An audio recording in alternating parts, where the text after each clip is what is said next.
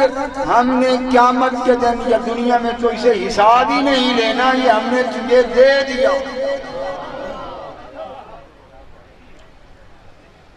حدیث پاک ہے کہ اگلے پچھلے سارے سمندروں والے جنات اور انس اکٹھے ہو کر میرے سامنے اپنا سوال کریں تو میں سب کا سوال پورا کر دوں اور میرے خزانے میں اتنی کمی بھی نہ آئے جتنے سمندر میں سوئی ڈبوئی جاتی ہے۔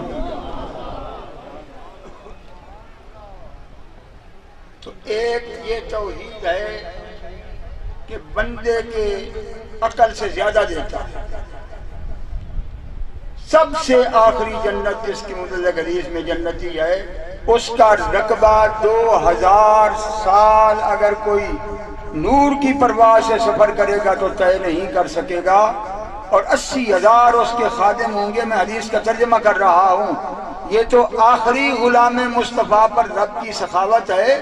ابو بکر و عمر اور اہل بیت نبوت کا کیا مقام ہوگا اور ان پر کیا کرم ہوگا۔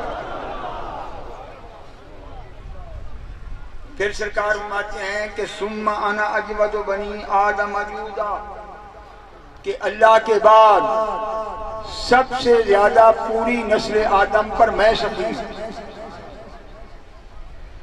اب میں یہ عرض کرتا ہوں کہ حضور کی سخاوت اس لیے ہے کہ اللہ قرآن میں فرماتا ہے کہ میری جتنی نعمتیں تھیں یا رسول اللہ محبوب میں نے تجھ پر مکمل کر دی، یتم نعمتہ علیک۔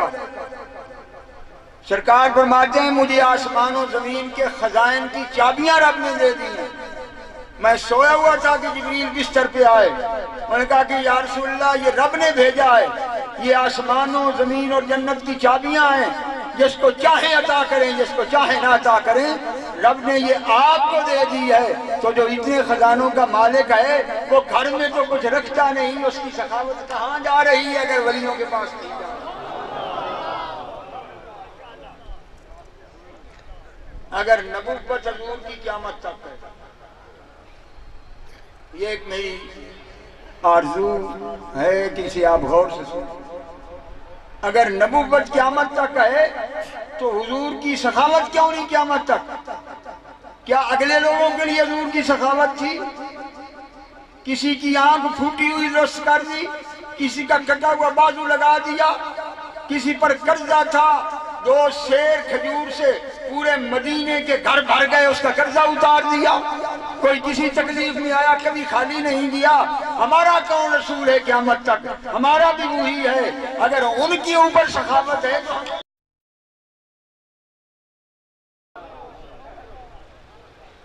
بشرطے کہ یہ عقیدہ ہو، اگر کوئی رات کروٹ بدل کر بغیر وضو کے بھی یا رسول اللہ کہے تو میرا ایمان ہے کہ سرکار دو عالم سنتے بھی ہیں اور کرم بھی فرماتے ہیں۔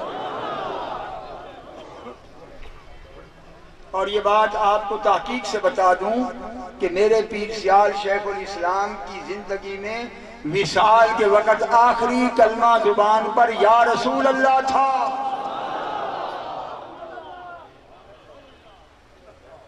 ہمیں کیا ضرورت ہے، ولیوں کو کیا ضرورت ہے کہیں جانے کی؟ کس چیز کی کمی ہے مولا تیری گلی میں، دنیا تیری گلی میں، عقبہ تیری گلی میں؟ ان درویشوں کو کیا ضرورت ہے کسی کے دروازے کھٹکھٹائیں، کسی کے طواف کریں؟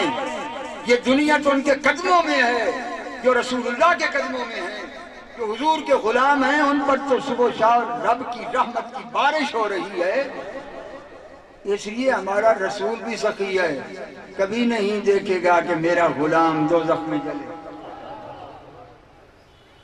ایک چودھری اگر تھانے میں بیٹھا ہو اور کوئی بندہ اس کا آئے تو وہ کبھی تھانے دار کو لتر نہیں مارنے دے گا، اور میں نے بڑا سوچا کہ کسی امت پر قبر کے اندر سوالات نہیں ہیں، جتنی امتیں گزری ہیں، صرف اس امت پر یہ کیا ایک ایڈیشنل چیز رکھتی ہے کہ ان سے قبر کے سوالات ہوں گے. ان سے پہلے کسی نبی کی امتی کی قبر کے اندر سوالات نہیں ہوئے، اس پر اتفاق ہے علماء کا. تو میں نے کہا یہ پردہ تھا کہ ہر قبر میں حضور کا دیدار ہوگا. جب حضور سامنے ہوں گے، کرم فرما ہوں گے، تو پھر کسی کی کیا جرأت ہے کہ غلام کو سجا دے.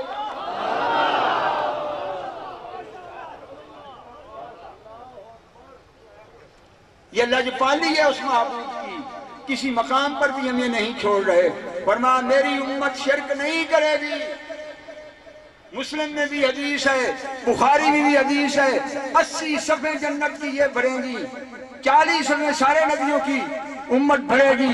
اس لیے کہ میں نے اپنی امت کو چھوڑا ہی ایسا ہے کہ ان میں شرک ہوگا ہی نہیں. شرک ان میں نہیں ہوگا، باقی ان کے گناہ میں نے بخشوا دیے. اور سرکار نے فرمایا کہ تیسرا مرد جو سب سے بڑا سخی ہے وہ عالم دین، من تعلم و نشر علم، جس نے علم پڑھا، علم پر عمل کیا، اس علم کو پھیلایا. وہ علم نافع ہے. اور 30 دنوں میں 10 دن میرے پیر کے ایسے ہوتے تھے کہ مختلف شہروں کی گلیوں میں اور پاؤں ننگے لے کر دیہاتوں میں جا کر لوگوں کو تبلیغ کرنی، عقیدہ درست کرنا، ان کو دین سکھانا، شریعت کا حکم دینا. آپ فرماتے تھے اور بھیڑیاں کماں دا سزا صرف آخرت نے، بھیڑیاں کماں دی سزا اتھے بھی بھیڑی ہے. شریعت دی پابندی کی کرو. ساری زندگی دین سکھایا، ساری زندگی سنت سکھائی، ساری زندگی شریعت کے احیاء میں رہے. جان براؤن پادری نے چیلنج کیا مناظرے کا، آپ سرگوزے پہنچ گئے. اس کو کہا کہ مجھے جواب دے. وہ پاگل ہو کر انجیل پھینک کر اٹھ گیا. حضور فرماتے ہیں رات مجھے خواب میں حضور خواجہ اعلیٰ غریم شمس العارفین نے فرمایا کہ بیٹا میں ساتھ تیرے بیٹھا تھا. میں نے آپ کی زبان سے سنا کہ وہ بنو میں گیا، میں بنو پہنچ گیا. وہ ہندوستان میں گیا، میں وہاں پہنچ گیا. میں نے اسے سرزمین ہندوستان میں ٹکنے نہیں دیا. اس پر اتنا روب تھا کہ میرا نام سن کر بھاگ جاتا. بڑے بڑے علماء تھے. آپ نے رسالہ لکھا کہ جو شخص ولی کا مزار چومتا ہے اللہ اس کی دل کی آنکھیں روشن کر دے. تنویر الابصار سے تکمیل المزار. اور اس میں بخاری کی حدیثیں روایت کی. آج تک کسی کی جرت نہیں ہوئی کہ اس کا جواب دے سکے. آپ نے نماز عصر کے اوپر رسالہ لکھا اور آج تک کسی کی جرت نہیں ہوئی. آپ نے روزے پہ کہا کہ لوگ روزہ خراب کر دیتے ہیں. صرف غروب ہونے کا نام روزہ نہیں ہے، بلکہ جب وہ جگہ معلوم ہی نہ ہو جہاں سورج غروب ہوا ہے تو پھر روزے کی افطاری. تو بعض لوگوں نے ایک بہت بڑے مولوی کو چنا اور کہا کہ اس کا جواب دو. تو اس نے کافی دن کتاب رسالہ اپنے تکیے کے نیچے رکھا اور مہینے کے بعد لوگوں نے کہا حضرت ہماری تذلیل ہو رہی ہے، آپ جواب دیں. اس نے کہا میں اس کا جواب کیا دوں، یہ لکھنے والے کی علمیت بھی میں جانتا ہوں اور جتنی اس نے حدیثیں روایت کی ان میں ایک بھی نہیں جس پر میں انگلی. یہ سب سے بڑی سخاوت ہے میرے پیر کی. میرے پیر نے علماء بنا، میرے پیر نے علماء حق بنا، میرے پیر نے سچے غلام بنا، میرے پیر نے عاشق مصطفیٰ بنا، میرے پیر نے مکہ مدینہ کا ادب سکھایا، میرے پیر نے اپنے مشائخ کا ادب سکھایا. ایسا علم نافع جو بانٹ رہا ہے. حضور فرماتے ہیں کہ میرے بعد سب سے بڑا سخی وہ ہے اور قیامت کے دن جب وہ آئے گا تو شہید اور صوفی اس کے پیچھے ہوں گے. وہ قائد بن کر رب کے سامنے حاضر ہوگا اور اللہ تعالیٰ اس سے مخاطب ہوگا کہ تو نے میرے محبوب کی علم شریعت کو پھیلایا۔ یہ ہے توحید و رسالت و ولایت۔ اللہ تعالیٰ کرم کرے، مجھ جیسے مسکین پر بھی پیر سیال کا کرم ہو اور سب پر کرم ہو۔ انہو علی کل شیء قدیر وانہو بنا رؤوف الرحیم۔ سبحان اللہ سبحان اللہ۔ حضرت علامہ جناب مفتی محمد مظہر اللہ سیالوی صاحب اپنی محبت اور اپنی عقیدت کا اظہار فرما رہے سن۔ ایک شعر میں پیش کروں گا۔ میرے مرن تے پیر سیال آوے، میری میت کمال مرے سی، تاریخ کوئی نہیں کر سکیا ان کے استقبال کرے سی۔ گل پارٹیاں لیرا کفن دیاں اتو واسطہ کمر دا پیسی، جو منگڑے منگلا خضر میاں چلو ادن دا ڈھول کیسی۔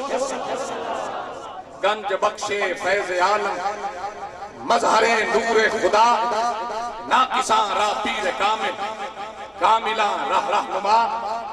حضور داتا گنج بخش غریب نواز آپ دی سنہری مسجد پہ خوبصورت اور سنہرے خطیب حضرت علامہ مفتی محمد رمضان سیالوی آپ تشریف لیان اور اپنے خوبصورت جذبات و احساسات کو نوازن۔ عزت مآب علامہ مفتی محمد رمضان سیالوی صاحب۔ وعلى آلہ وصحبہ اجمعین، اما بعد۔ حضور پیر سیال لجپال غریب نواز، مشائخ اعظام، جملہ غلامان حضور پیر سیال لجپال، میں اپنی جانب سے اور قبلہ شاہ صاحب کی جانب سے اور علاقے کے تمام علماء، مشائخ اور پیر بھائیوں کی جانب سے حضور پیر سیال لجپال کی اس کرم نوازی اور لجپالی پر شکر گزار اور شکریہ ادا کرتا ہوں کہ آپ نے کرم فرمایا اور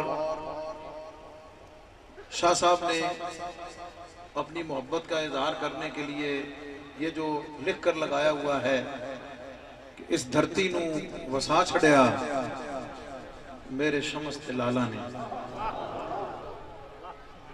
یہ زمین دیکھنے میں بنجر ضرور ہے، یہاں پتھر ہیں، پانی بھی کڑوا ہے، گرمی بھی بہت رہتی ہے، فضا بھی سازگار نہیں ہے، لیکن ان ساری چیزوں کے باوجود اس سرزمین کو یہ خوش نصیبی اور یہ برکت حاصل ہے کہ ضلع جہلم سے ادھر آستانہ عالیہ بھیرا شریف ہو یا آستانہ عالیہ جلال پور شریف ہو، اس پورے خطے میں حضور پیر سیال لجپال کی عظمتوں کے ترانے صدیوں سے گائے جا رہے ہیں، اور انشاءاللہ العزیز جب تک یہ دنیا قائم ہے اس دھرتی سے لجپال لجپال پیر سیال کے نعرے بلند ہوتے رہیں گے۔ آج 27 مارچ ہے اور لاکھوں شاکان مصطفیٰ لیاقت باغ راول پنڈی میں نبی علیہ السلام کے ایک دیوانے اور عاشق ملک ممتاز حسین قادری شہید رحمت اللہ تعالیٰ علیہ کی بارگاہ میں نذرانے محبت پیش کرنے کے لیے حاضر ہیں۔ ہم اگرچہ وہاں جسمانی طور پر موجود نہیں ہیں، لیکن عظمت و ناموس مصطفیٰ صلی اللہ علیہ وسلم کا معاملہ ایسا ہے کہ جب ہم اس حوالے سے اپنے مشائخ اعظام بالخصوص حضور شیخ الاسلام والمسلمین خواجہ خواجگان خواجہ قمر الدین سیالوی رضی اللہ تعالیٰ عنہ آپ کی خدمات اور آپ کے افکار اور آپ کے نظریات اور آپ کی ان تمام کاوشوں پر ایک نظر ڈالتے ہیں، تو مجھے کہنے دیجئے کہ مجاہد ملت حضرت صالح صاحب غریب نواز رحمت اللہ تعالیٰ علیہ حضرت خواجہ ضیاء الدین رضی اللہ تعالیٰ عنہ، ان کی جو غیرت ایمانی اور جرت اسلامی جس کی پوری دنیا اور عالم کفر شاہد ہے، وہ جھنڈا غیرت و ایمانی کا جو حضور پیر سیال لجپال غریب نواز نے اٹھایا، زندگی کے آخری سانس تک اس پرچم کو جو عظمت مصطفیٰ صلی اللہ علیہ وسلم کا پرچم تھا، حضور پیر سیال نے اسے سرنگو نہیں ہونے دیا۔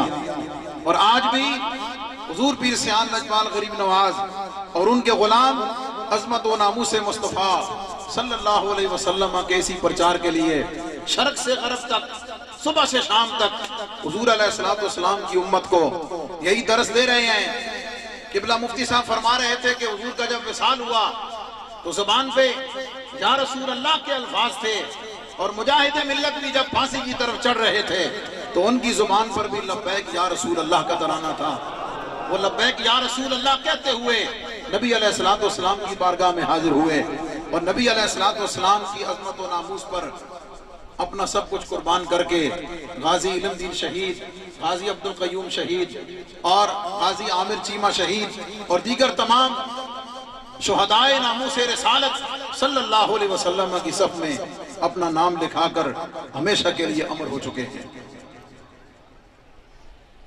نبی علیہ السلام کی ناموس اور حضور علیہ السلام کی عزت تک پہرا دینا، یہ حضور علیہ السلام کے صحابہ کی بھی سنت ہے، اللہ رب العزت کا بھی حکم ہے، اور حضور علیہ السلام کی پوری امت کی تاریخ اور غیرت ایمانی کی تاریخ اس پر شاہد ہے کہ روئے زمین پر جہاں کہیں بھی نبی علیہ السلام کی ناموس کی بات آئی ہے تو حضور علیہ السلام کے غلاموں نے اپنا تن من دھن لٹا کر یہ بتا دیا ہے کہ ہم سب کچھ برداشت کر سکتے ہیں، لیکن نبی علیہ السلام کی عظمت و ناموس پر کوئی کمپرومائز نہیں کر سکتے۔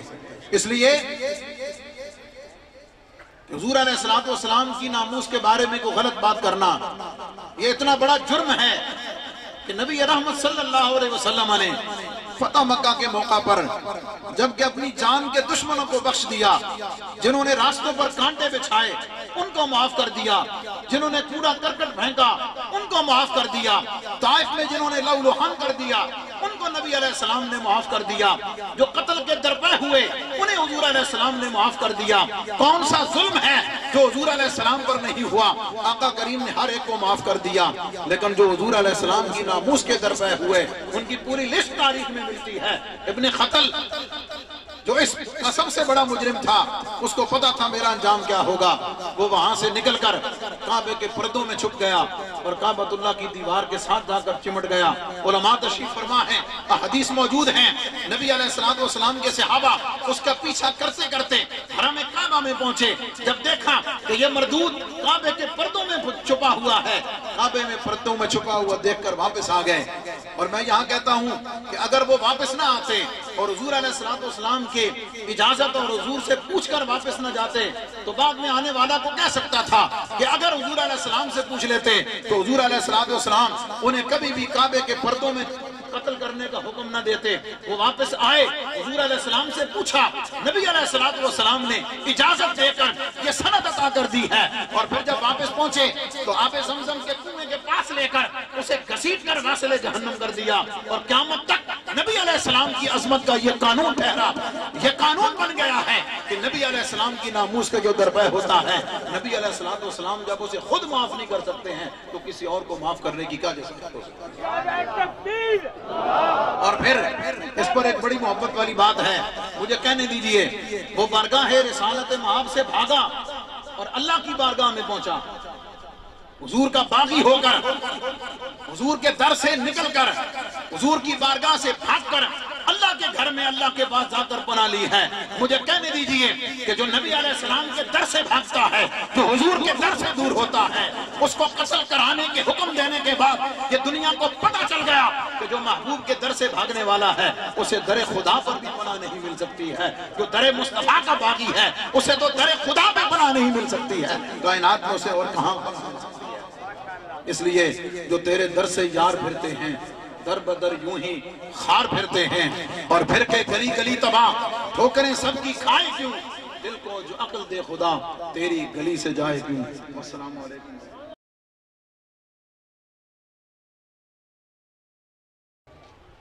نحمدہ ونصلی ونسلم علی رسول الکریم. میرے بھائیوں، بزرگوں، عزیزوں، بہنوں، بیٹیوں، سب کو میرا سلام. تو میں نے شروع کرنے سے پہلے ایک نعرہ بنایا ہوا ہے. میں نے نہیں،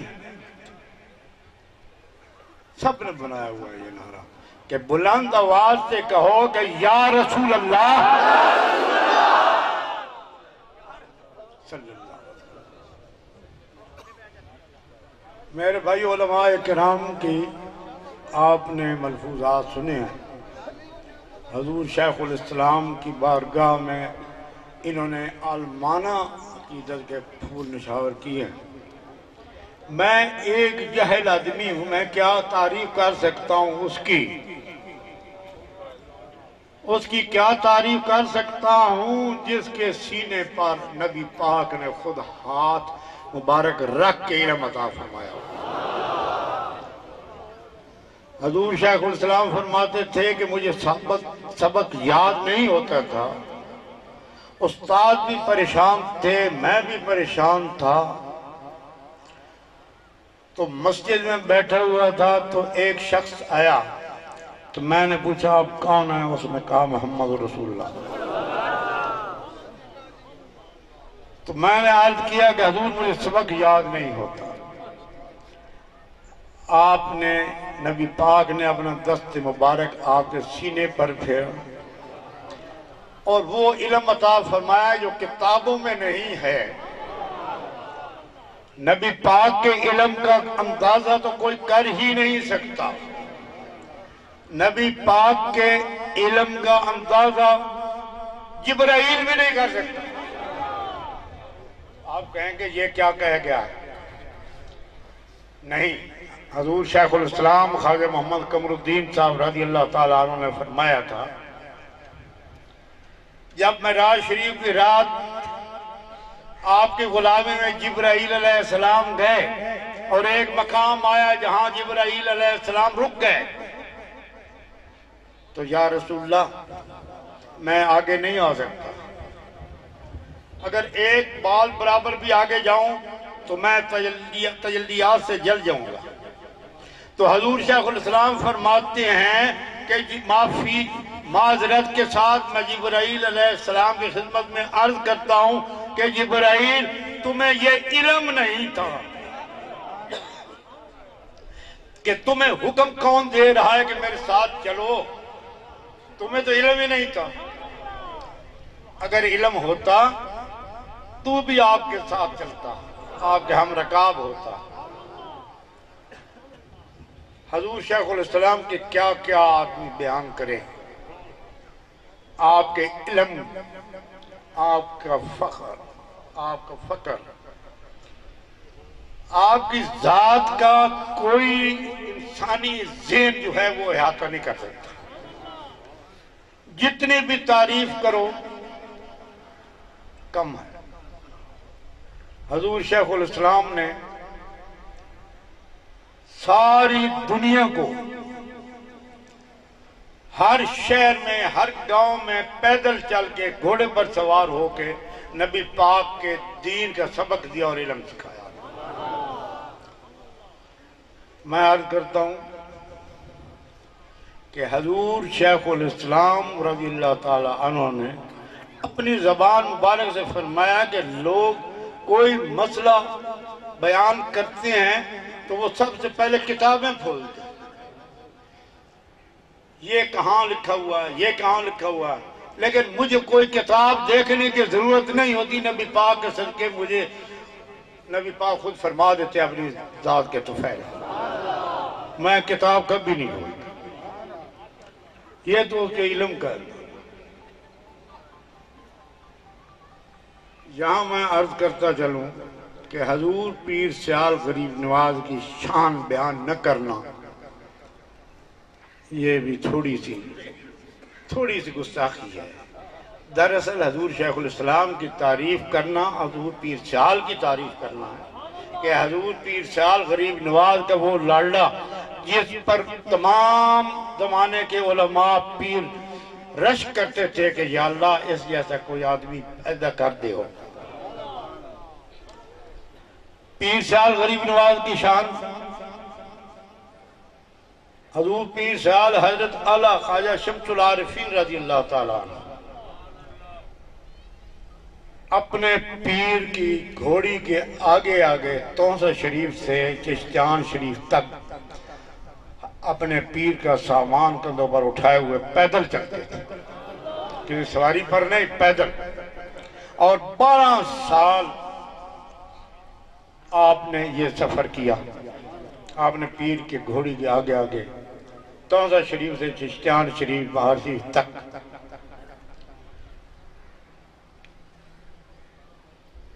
لیکن اس خدمت کے باوجود بھی وہ پیر سیال کے نام سے دنیا میں مشہور نہیں ہوا. بزرگ تھے، فقیر تھے، عالم تھے، ولی تھے. پیر سیال کے نام سے وہ دنیا میں مشہور نہیں ہوئے تھے. بات صرف ایک چھوٹی سی عرض کرتا ہوں کہ ایک موقع پر حضور پیر پٹھان خواجہ شاہ سلیمان توسوی تشریف فرما تھے، حاضرین مجلس بھی تشریف فرما تھے. تو ایک شخص آیا جو تھوڑی دیر کے لیے پیر پٹھان غریب نواز کی خدمت میں حاضر رہا، کچھ باتیں عرض کی اور پھر اٹھ کے چلا گیا. تو پیر پٹھان خواجہ شاہ سلیمان توسوی انہوں نے کہا کہ جن لوگوں نے خضر علیہ السلام سے سلام عرض کرنا ہے، دعا کرانی ہے، یہ جا رہے ہیں کہ آپ جائیں. ان کے پیچھے پیچھے چلے جائیں. سب لوگ اٹھ کے چلے گئے. تمام خلفاء، بڑے بڑے علماء اٹھ کے چلے گئے کہ خضر علیہ السلام کی زیارت بھی کریں، دعا بھی کرائیں. تھوڑی دیر کے بعد دیکھا تو خواجہ شمس العارفین آپ کا پیارا غلام اپنی جگہ پہ سر نگوں ہو کر حاضر تھا. وہ نہیں اٹھا. پیر نے پوچھا کہ آپ نہیں گئے خضر علیہ السلام سے ملاقات کرنے کے لیے، آپ کیوں نہیں گئے؟ پیر سیال نے عرض کی کہ غریب نواز، میں اس کی بارگاہ میں بیٹھا ہوں، یہ کی بارگاہ میں چل کے خضر علیہ السلام بھی خود چل کے آئے. تو اس کی بارگاہ چھوڑ کے مجھے خضر کی کیا ضرورت ہے؟ اس وقت پیر پٹھان غریب نواز نے اٹھ کے آپ کو سینے سے لگایا اور وہ کچھ دیا جس کا کچھ پتہ ہی نہیں. وہ رنگ لگا کہ دنیا نے دیکھا. ان پہاڑوں سے پیدل چل کے میر علی شاہ صاحب پہنچے سیال شریف. ان پہاڑوں سے پیدل چل کے حیدر شاہ صاحب تشریف لے گئے سیال شریف. حضور سے بیعت ہوئے، فیض پایا. میں حیران ہوں کہ آپ کی ذات، آپ کی نسبت سید سے نہیں ہے، قریش سے ہے، لیکن اتنے سید پیر سیال کے غلام ہیں، کسی اور کے غلام ہیں. سلو کی شاہ صاحب جب روضہ شریف حاضر ہوتے تھے تو ان کی پہلی زبان پہ جو کلمہ ہوتا تھا وہ یہ تھا کہ السلام علیکم سیدہ دے پیرا. اتنی شان پیر پٹھان نے عطا فرمائی، صرف ایک لفظ کہ میں اس کے پیچھے نہیں بھاگتا جو خود تیری بارگاہ میں چل کے. آپ نے خلافت عطا فرمائی، کرم فرمایا. کہا کہ جاؤ اپنے علاقے میں لوگوں کو سلسلہ چشتیہ میں بیعت کرنا شروع کرو، بیعت کرو. جب واپس گھر آئے تو والدین نے پوچھا کہ پیر کا کیا حکم ہوا ہے؟ تو پیر سیال غریب نواز نے اپنے والدین کی خدمت میں عرض کی کہ مجھے حکم ہوا ہے بیعت کرنے کا. بیعت، لوگوں کو بیعت کرو. اب آپ اندازہ کریں پیر سیال کی شان کا کہ والدین نے عرض کی کہ ہمیں بیعت کرو. آج تک آپ نے سنا ہے کہ کوئی اولاد کی بیعت کوئی کرے، لیکن پہلا مرید خلیفہ آپ کا والد اور والدہ، اتنی اللہ تعالیٰ نے شان بخشی ہے۔ ایک مجذوب آیا تھا سیال شریف میں حضور پیر صاحب غریب نواز کے زمانہ میں، تو اس نے جب دیکھا حضور پیر صاحب غریب نواز کو تو کہنے لگا کہ اس کی اتنی بڑی شان ہے کہ میرا وہاں تک پہنچ ہو ہی نہیں سکتا، میرا خیال بھی نہیں جا سکتا۔ لیکن میں آپ کو ایک بات بتا دوں، جو چوتھا آئے گا نا اس کی شان اس سے بھی زیادہ ہوگا۔ اور چوتھا کون تھا؟ خواجہ قمر الدین سیالوی رضی اللہ تعالیٰ، جس نے کبھی دنیا کی لالچ نہیں کی، کبھی زمین کی کوئی لالچ نہیں کی، کسی کوٹھی کی، کسی کار کی، کوئی لالچ نہیں، لیکن اگر کیا ہے کچھ تو نبی پاک کی محبت کمائی ہے، نبی پاک کے دین کو پھیلایا ہے۔ میں یہاں دو باتیں عرض کرنا چاہتا ہوں اگر اجازت ہو تو۔ ایک تو یہ ہے کہ میرے بہت ہی محترم پیارے عزیز صاحب قادری شہید صاحب کا ذکر فرما گئے ہیں، میں یہ عرض کر دوں کہ غازی علم الدین شہید ہے۔ غازی اس لیے کہتے ہیں کہ اس نے ایک کافر کو قتل کیا، شہید اس لیے کہ انگریزوں نے اس کو پھانسی دے دی۔ حضور شیخ الاسلام فرماتے ہیں کہ میں اس کی ملاقات پر گیا تو وہ اپنی کال کوٹھری میں مطمئن نظر آیا،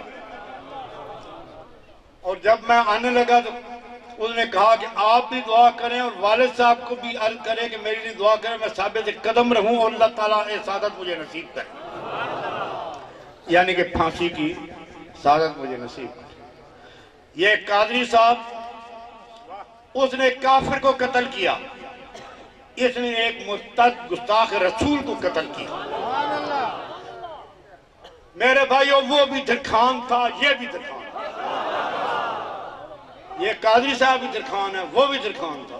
اس نے کافر کو قتل کر دیا، اس نے گستاخی کی نبی پاک کی ذات کے اندر، اور اس نے اس گستاخ کو قتل کیا جو نبی پاک کا گستاخ تھا۔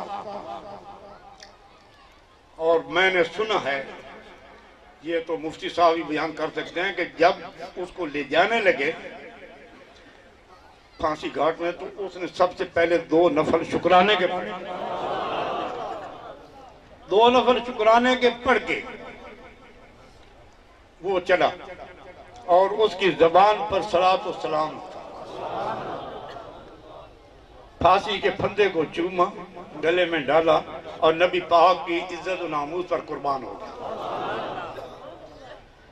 غازی علم الدین شہید کو کافر نے شہادت دی، انگریز نے، اس کو شہید مسلمانوں نے کیا۔ کام ایک ہے، شہادت ایک ہے، مرتبہ ایک ہے۔ آخری بات میں عرض کرتا چلوں کہ ہر آدمی پیر نہیں ہوتا۔ آپ دیکھتے ہیں نا، جو گلے میں منکے ڈالے ہوئے، کنگن پہنے ہوئے، بڑی بڑی لٹے رکھے ہوئے پھرتے رہتے ہیں، بڑے بڑے پگ سر پر سجائے پیر بن کے آتے ہیں، وہ پیر نہیں ہوتے۔ پیر کا کیا کام؟ پیر کا کام تو نبی پاک کی شریعت پاک کا پابند کرنا ہے۔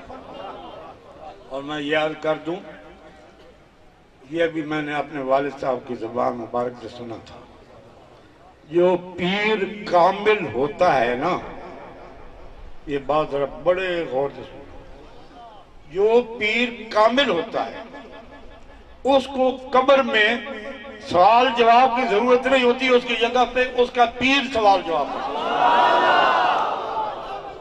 جو پیر کامل ہے اپنے مرید کے سوال و جواب وہ دیتا ہے، اس کے مرید کو ضرورت نہیں ہوتی۔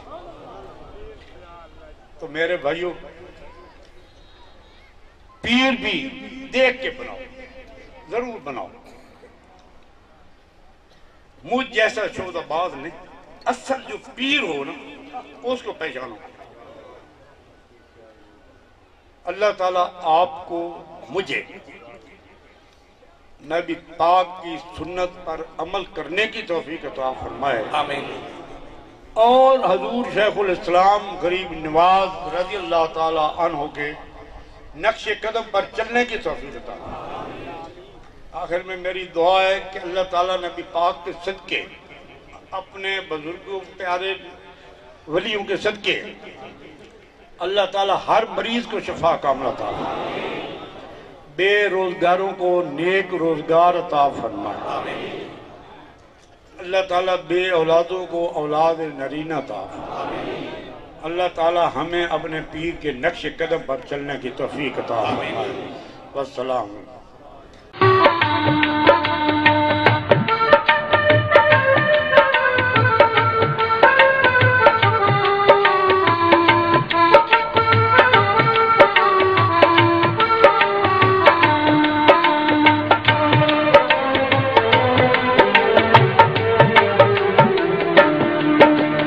سانو دے کے علمیاں جدائیاں پیر کمر سونا، سانو دے کے علمیاں جدائیاں